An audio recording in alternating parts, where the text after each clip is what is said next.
And so you see, when God's promises don't match our reality. I'm talking about you, I'm talking about me. Sometimes God's promises don't match our reality. Our reality is that we are sick, and God promises to give us health, but His promise of health doesn't match the reality of sickness. And so when that happens, is that we tend, Christian, to make conclusions.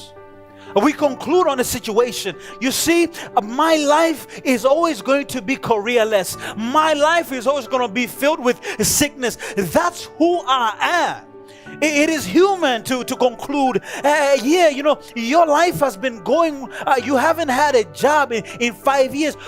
You're just not that good. You're not productive. You're never going to be anything. You don't have a college degree, and so you're never going to be educated. And those thoughts enter our brains, and we say, yeah, that's who I am.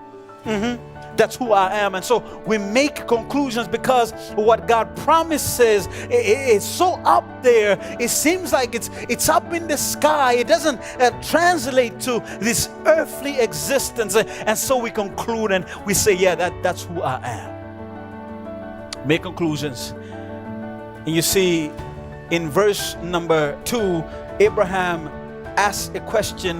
He says, what are you going to give me? But in verse number 3, Abraham makes a conclusion, and this is a conclusion that Abraham makes about his situation because he's childless, right? He makes his conclusion about his situation. Hear me. He says, look, God, you haven't given me a child, right? So in fact, the person who's going to be my heir, because you haven't given me seed, I'm childless, I don't have a seed. The person who's going to be my heir is one who is born in my house.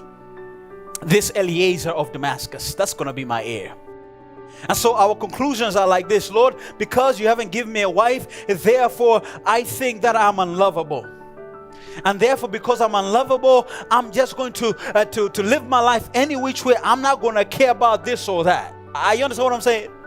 When we make conclusions about ourselves, it is a dangerous thing because we can put ourselves in a situation where we start to live life recklessly. You're not giving me a husband, so I'm going to have many boyfriends. You understand what I'm saying? You're not giving me a wife, I'm going to have many girlfriends. You're not giving me a job, so I'm going to rob the bank. So we try to fulfill our reality with our own promises. God's reality is up there, and so because it is up there, no, I can't reach it. It's so absurd. It doesn't make sense to me. I've concluded that that's not who God wants me to be, so I need to find a solution for my situation. I have to take care of me.